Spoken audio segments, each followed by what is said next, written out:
My name's Dave DeBow, founder of MoneyPartnerFormula.com, and this show is built for everyday real estate investors who are actively doing deals and looking to scale using other people's money. So if you're an active real estate investor and you want to get featured on this show to talk about your own real estate and capital raising experiences, then just go to daveinterviewsyou.com. Now let's get rolling with this episode, and remember to subscribe for daily interview content. Hey gang, welcome back. Today our special guest is Ben Michel, who is a syndicator zooming in from the Twin Cities in Minnesota. So Ben does a lot of multifamily properties.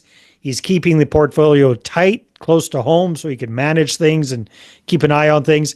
And Ben comes from a background as a commercial real estate broker, which gives him a very unique kind of unfair advantage in this space. And that's what we're going to be talking about here today with Mr. Ben Michel. Welcome to the show. Great to have you. Thank you, Dave. I appreciate the invite. I'm excited. All right, Ben. So let's zoom out. Give us a little snapshot. What does the portfolio look like as of mid-year 2025 already? Sure. I'm sitting at 160 units. I started building this portfolio in 2021, which is when I broke off from my previous career as a multifamily broker. And it's all in the west suburbs of Minneapolis. So pretty tight region that I'm buying here. Mostly value add. I have bought some existing properties that just needed some operational upside. But yeah, just really drilling down onto my local market here, sourcing deals off market, on market any way I can, but trying to build a tight portfolio here in the West Metro. Okay, very cool. So what is we know the location, it's multifamily, but what's kind of your buy box as far as like number of units or price for the deal? What are you guys looking for?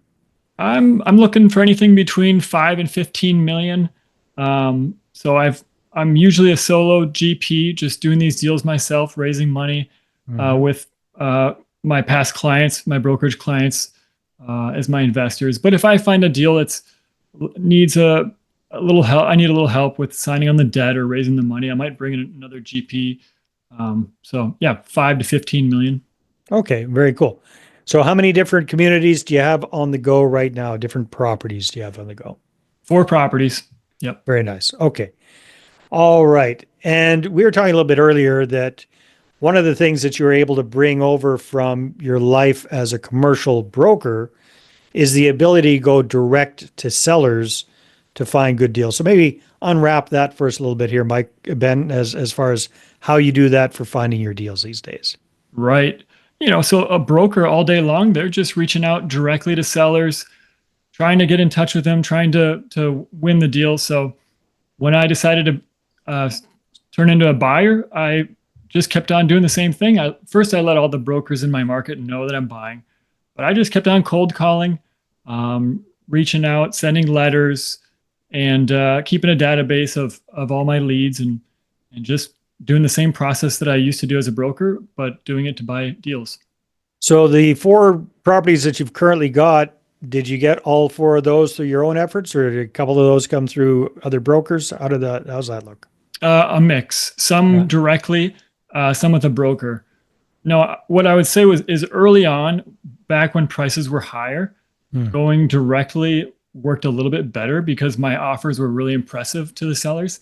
Whereas now I sometimes like having a broker to help set expectations for my sellers for my offers. So they can be the bad guy.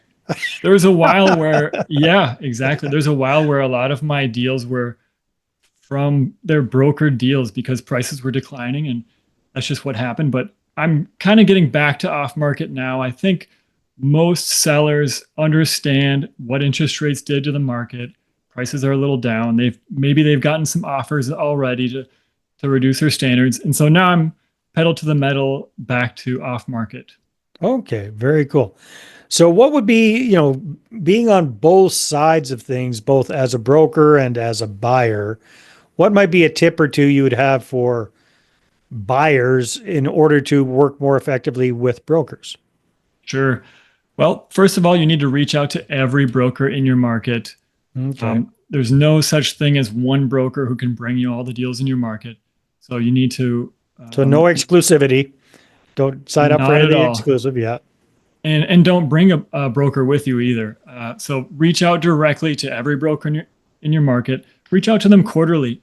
Make sure So, that. so sorry, unpack that one for me. Don't bring a broker with you either. What do you mean by Oh that? yeah. Well, if you're looking at good size commercial deals, I'm talking, well above the duplexes and quads. If you're looking at 10, 50, 100 units, those brokers are not excited if a buyer broker comes attached to the offer. So if I want to get repeated deals from brokers all over town, I need to be making these offers, and I need to let that broker get the whole fee.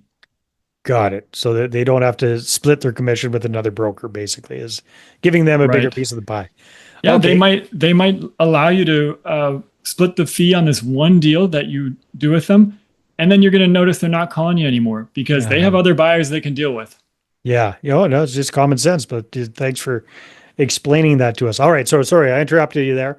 So it's don't go in with another broker. What was it? You're going to continue on with the tips for dealing with brokers? I would reach out to all the brokers in your market Yeah. quarterly. Um, sure, they put you on their email list, but you never know the timing of things. You never know if they just learned of some lead and they're just not sure who to bring it to. More than once when I was a broker, I had a buyer reach out at the right timing, and there was a building on my mind from a meeting earlier that week, and I just gave him the lead. I said, "Well, I got one shot at this deal, and you can make that offer if you want." So yeah, I would reach out to brokers quarterly. Okay. And what would you recommend for doing that? That's a non-annoying way to be kind of following up with brokers because you probably had some naggy clients that just kind of really got on your nerves as well. So how do you Yeah. be pleasantly persistent, but not a pain in the ass? Yeah, I think brokers can handle it. They're the Okay. ones usually reaching out, so I wouldn't feel bad. I like to tell them about recent deals I bought. It makes them more confident that if I'm their buyer, that I'll actually complete the deal and they'll get paid. So yeah, maybe I'll give them an example of a deal I recently bought, but don't worry about bothering a broker. They can handle it. Yeah, because they're so used to cold calling people anyhow. It's kind of nice to Yeah. be getting called on the other end. So Ben, you've been in the business one way or the other for quite a few years now. You've had a good degree of success with this. One of the things I noticed on your website before the call was you're very good at that ongoing communication with people. So you've got a regular newsletter, you've got blogs, you've got all this kind of stuff. And it's not from 2001. Like you're keeping up with it. It looks like every couple of weeks you're cranking out a new newsletter. Tell me a little bit about that and what kind of an effect that has on your bottom line with your business. Yeah, thanks for checking that out. Well, there's no point in building quietly. I'm looking to build in public. Mm, So I'm I'm working on my business. I'm learning along the way. I've got potential investors out there that, I know that they're looking to invest in something, but they're not really comfortable investing with syndicators yet or some other GP. Well, if I send them enough newsletters and they like what they're reading and they're learning from me, I might end up being someone they trust. mhm. So I do the same on LinkedIn and on Twitter X. I just continually put out content that I think is unique because it might win over some investors along the way. So you wouldn't keep doing it if there wasn't a sign of life in there. So do you have any examples of this working nicely for you? Oh, absolutely. So one of my earlier raises was kind of, I found the deal and it was a good deal, but in terms of warming up investors, I was ice cold. I had Ooh. not told enough people what I was doing, and the raise was a slog. We got it done. Deal's performing well, but the raise was a slog. So right then and there, I decided, well, I need to get myself out there and let everybody around me know what I'm doing. So I fired up the newsletter, started writing every 2 weeks. I had a raise. This was a year ago. That was double the size of my earlier raise. So And first of all, so let's get a time frame here. So you yeah, had the struggle with the one deal. You said, "Who that sucked." I don't want to have that kind of challenge again. So you started the regular communications with the newsletter. How Yes, long before you between when you started the newsletter to that second raise? What was the time frame? 12 months. 1 year. Okay, cool. Yeah. Yeah. And I could tell within my first month of sending out these newsletters, I sent them out to every single person in my Gmail, whether they liked it or not. And if People they opt out, yes. unsubscribed, I Yeah. have no problem with that. But the raise was my raise was double what I'd previously tried to raise, and it went really smoothly. So uh, easily the newsletter paid off and all the time I put into it. Beautiful. Well, thank you for illustrating that because so many people get off to a good start with these kind of things and immediately fizzle out or very quickly fizzle out after a month or two and they get busy and whatnot. But it seems like you're pretty consistent. Any tips for that consistency? It looks like every 2 weeks you're just, hey, this is what I got to do. Do you Right. carve out it? Do you time block that? Do you allocate a certain amount of time?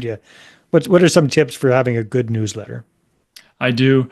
So I keep a ongoing topics list of Okay. really interesting topics, and I'm finding those by constantly checking LinkedIn or constantly checking X and bookmarking posts that I think were really thought provoking.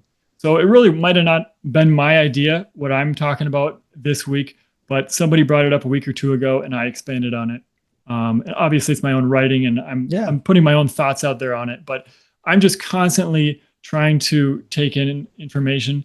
The other area that I get the best topics are when I have coffee meetings with somebody who's Ah. maybe like 10 years ahead of me. And I'm always, when I meet someone like that, I have so many questions for him and I'm writing notes down. And so I just check my notes from a meeting from some, guy who's crushing it out there. And those are always end up being a newsletter topic. Oh, that's good. So do you is it in your calendar that every 2 weeks on Friday you're cranking this stuff out, then Monday it's getting released, or how do you kind of keep it on a consistent basis? Yes, my goal is to send out the newsletter every Friday, every other Friday. Okay. So I give myself a 1 week break in between. But if I have a newsletter due on Friday, I'm starting out at the Monday before, Okay. getting some rough drafts. Absolutely. And polishing it up. Okay, that's smart. That's very disciplined. And then do you kind of recycle that content into blog posts and social media posts and all that kind of stuff so you don't have to be coming up with from scratch all the time? Exactly. My newsletter might go into heavy detail, and then that those 3 paragraphs, those don't really translate in LinkedIn, and they don't really translate into Twitter. So I'll take a little sound bite and post that into LinkedIn. But I'm definitely, as of late, my LinkedIn is really just kind of distilling some information from my recent newsletter. I just figured out something not that long ago in LinkedIn is you can have really good LinkedIn, like you can do a LinkedIn version of your newsletter, like an actual LinkedIn newsletter. And that can be very, very powerful because it goes out to, like, if you got 5,000 connections or something like that, all 5,000 of them get informed about that the first time. Like I did this and I had I think 1,200 people sign up for my newsletter on LinkedIn. And then every time the 2 weeks later, you just basically copy and paste your regular newsletter into this newsletter LinkedIn version, and voila, everybody who signed up for it gets that newsletter. I have not tried that, but I'm going to look into it today Oh, because for that sure. I that makes would. perfect sense. Oh man, that would be huge for you because you're already doing it. Like you don't have you just copy and paste it Right. into LinkedIn. So hopefully Yeah. that helps you there, Ben. That's Yeah, I would say with the newsletter, really, with any investor, you're just trying to prove that you're knowledgeable. You're trying to prove that you have a track record. And let's say you have 10 people in your circle that probably do invest in deals already, and they haven't invested in yours yet, and you want to get all those things across to them. You want to tell them about your deals. Well, the newsletter is exactly that. You do full write-ups on your successful deals, how they're returning. You do, really intelligent writing. You're just proving to these people in your circle that you're worthwhile. You're worth investing in. exactly. And the nice thing is nowadays, Ben, it's so much easier than it used to be because let's say it sounds like you're a good writer, but most people suck at writing, would rather stick themselves in an eye with a needle than sit down and write stuff. Well, the good news is you don't have to be a good writer anymore. It should be your content. Like I love what you do. You synthesize maybe other people's stuff or what you've learned from somebody or your own experience. But the nice thing is now with ChatGPT and other tools, you can literally just talk into the thing and it will turn that into a very well written article. And it's still your content. It's not like you're plagiarizing. You're not like you're getting ChatGPT to do all the work, but it can polish it up very, very nicely for you. Yes, ChatGPT is amazing for newsletters. Now, I would caveat that and say that very quickly people can now identify if it's, what I would call AI slop, where the newsletter was 100% written by ChatGPT. Yeah. So you have to be careful. You have to really write your own content and then have the grammar fixed, have the word choice fixed by AI. It's incredible in that regards. I don't really write too many conclusion paragraphs. You know what I mean? I have all the content, but the conclusion is easily created through AI. It's amazing as long as you truly are using your own writing. Exactly. Your own ideas, your own concepts. Like it really. And I can't explain it, but you can tell when somebody, they might have prompted saying, write a newsletter, and then they just copied and pasted that. You can just tell. Yeah. No, I'm not suggesting that. I am suggesting though that if you really, because there's so many people that just won't start because they hate writing, right? But most of us don't mind talking. So basically just yap away, have the damn thing transcribe what you're saying, and then polish it up. It's still your content, but it'll make it a lot prettier, that's for sure. So Ben, as we're wrapping this up today, it sounds like you've also done a very good job with raising private capital, syndicating these projects. Maybe tell me, and you told me the first one was a slog because you started out with cold and that sort of thing. But maybe tell me what your process looks like these days for finding and connecting with new potential investors for your deals. References are by far the best. Yeah. So, and how that works for me is if someone brings me a potential investor, the first thing I do is say, hey, I've got a newsletter. Do you want to be on it? And that'll get them warmed up. Obviously, I immediately suggest, hey, let's meet up or let's hop on a call. But having a newsletter or social media, that's your funnel. That's how this person can kind of observe if you're doing good deals or you're know what you're talking about. You know what you're talking about. So that's how I do it. I do have some people reaching out to me just from my social media content. And I'm really excited about when I do get investors in that way. But the guys that are writing the biggest checks are always the referrals from my best investors. So nice. Really I'm focusing on that. Yeah, that's smart. Awesome, Ben. If people want to connect with you, what's the best way for them to do that? Sure. Yeah, you can connect with me on LinkedIn. My name is Ben Michel. That's spelled Michel. And I'd be happy to connect there. And so, yeah, I appreciate it, Dave. It's been really fun. All right. Thank you very much, Ben, for being on the show. And thank you, everyone, again, for tuning in for this episode. Take care. We'll see you on the next one. Hey there. I really hope you enjoyed that episode. And as always, if you want to listen to more daily interview content, make sure you subscribe. And if you're an active real estate investor and you're doing deals and you'd like to get featured on this show, then just head over to daveinterviewsyou.com.